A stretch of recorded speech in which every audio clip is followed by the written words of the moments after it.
Bismillahirrahmanirrahim. Assalamualaikum warahmatullahi wabarakatuh. Alhamdulillah. Alhamdulillahilladzi hadana hadza wa ma kunna linahtadiya laula an hadana. Asyhadu an la ilaha illallah wahdahu la syarikalah wa asyhadu anna Muhammadan abduhu wa rasuluhu la nabiyya wa rasulullah ba'da. Alhamdulillahirabbil alamin. Segala puji bagi Allah yang masih memberikan kesempatan pada kita untuk terus beribadah di bulan Ramadan yang sangat kita nanti-nanti selama ini.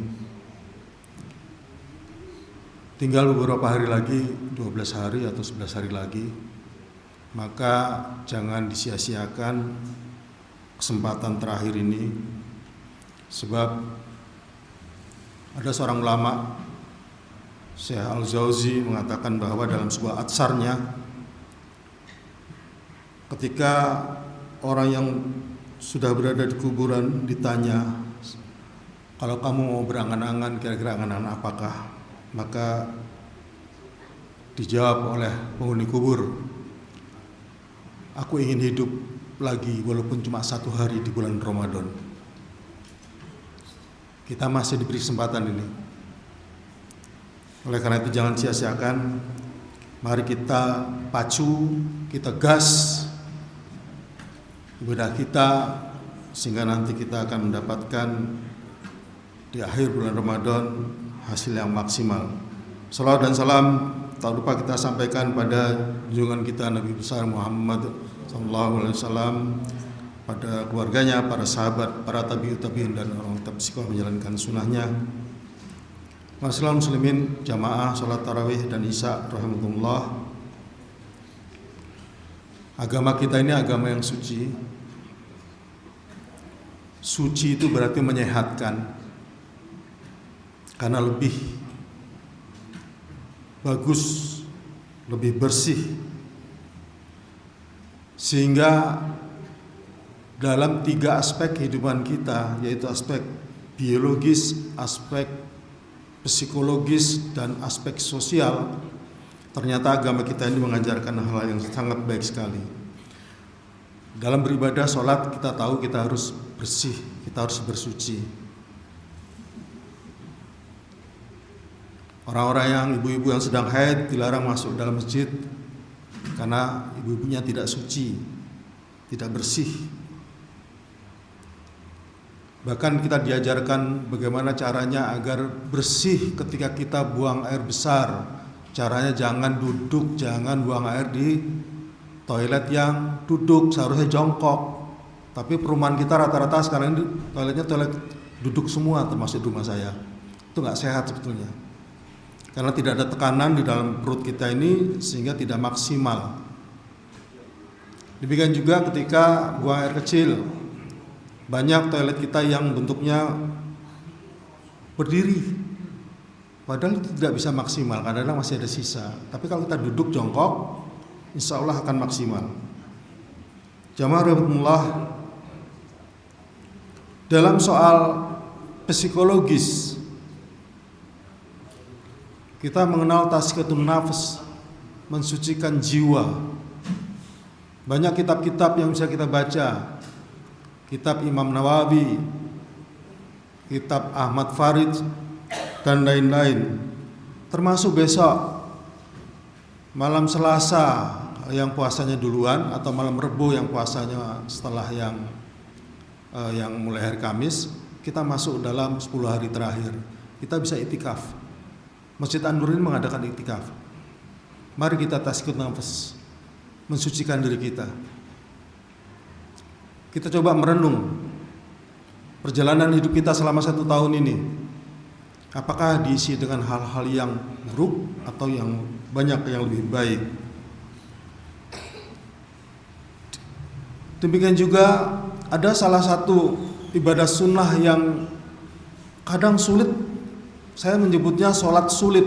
Kenapa sholat sulit? Karena kadang-kadang suasananya tidak mendukung, yaitu sholat Isra. Adalah sholat menurut hadis At-Tirmizi, ketika dilakukan 2 rakaat menjelang duha, 90 menit setelah azan subuh, setelah sholat subuh duduk berzikir, baca Quran, tafakur, tidak kemana-mana sampai dengan 90 menit setelah azan tadi, setelah sholat subuh 2 rakaat, maka pahalanya seperti haji dan umroh. Dan dikatakan di situ adalah sempurna, sempurna, sempurna 3 kali.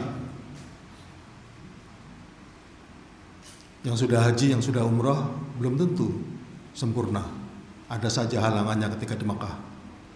Jadi dikatakan sempurna, sempurna, sempurna. Kenapa dikatakan sholat sulit? 90 menit dari sholat subuh, bayangkan duduk, berzikir, baca Quran, kalau tidak terbiasa sangat sulit sekali. Tapi kalau ketika itikaf, suasananya kondusif, suasananya mendukung sehingga kita bisa melaksanakan sholat Isra. Salah satu kelebihan dari sholat Isra adalah untuk mensucikan hati, tazkiyatun nafas. Kemudian secara sosial kita juga diminta, diwajibkan untuk mensucikan harta kita dengan zakat. Bukan zakat fitrah yang cuma 2,5 kilo, zakat harta. Ya, ini sangat susah sekali zakat harta ini.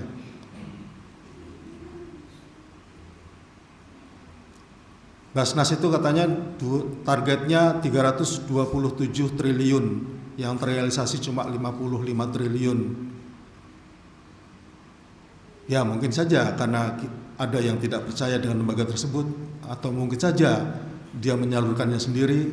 Tapi yang jelas zakat mal ini kalau tidak kita pahami dengan sebaik-baiknya, maka sangat berat sekali. Kalau kita punya emas 83 gram setahun yang lalu, saat ini masih ada dan utuh tidak digunakan, itu sudah terkena 83 sampai 85. Ada yang katakan 83, ada yang katakan 85. Sebanyak 2,5%. Coba dihitung-hitung kalau harga emas sekarang ini 2.700.000, berarti kurang lebih kalau punya uang 225 jutaan dan itu mengendap selama 1 tahun tidak digunakan untuk usaha, maka wajib dikeluarkan zakatnya. 227 juta dikali 2,5%, akeh jane ya, banyak itu.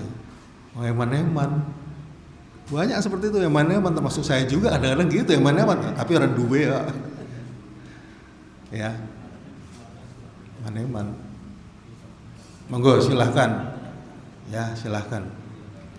Secara sosial juga tadi adalah kesehatan sosial. Ternyata agama kita ini begitu bagusnya membuat sosial kita ini menjadi sangat tertata dengan rapi. Ini ada Pak Edman mengatakan seringkali dengan adanya Masjid An-Nur ini kita saling kenal. Saya tadinya nggak kenal dengan Pak Yanto, sekarang saya kenal. Saya nggak kenal dengan Pak Marta.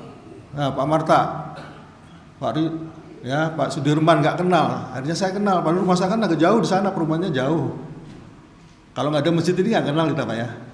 Karena kita sering berjamaah di masjid. Sehat secara sosial. Kalau saya kepengen ngopi, saya ke rumah Pak Marta. Pak Marta sering menyediakan kopi. Itu secara sosial. Gara-gara sholat berjamaah kita jadi bisa bersosial, jadi kita jadi sehat. Jadi kurang apa lagi agama kita nih? Mari kita beragama dengan sebaik-baiknya. Bila manupul secara kafah, kita sudah beriman, naik level, kita coba untuk berhijrah, naik level lagi bila mana kita jihad dalam pengertian yang seluas-luasnya, bukan hanya perang. Biopsikososial, semuanya sudah dijamin dalam agama kita. Saya kira itu yang bisa saya sampaikan. Mudah-mudahan agama kita semakin membuat kita menjadi lebih baik dalam kehidupan ini, dan mudah-mudahan kita sampaikan sampai akhir Ramadan, dan agar kita semuanya bisa menjalankan dengan sebaik-baiknya, dan semua ibadah serta puasa kita diterima Allah Subhanahu wa taala. Amin ya rabbal alamin. Akhirul kalam, subhanakallah wa bihamdika asyhadu an la ilaha illa anta astaghfiruka wa atubu ilaik. Assalamualaikum warahmatullahi wabarakatuh.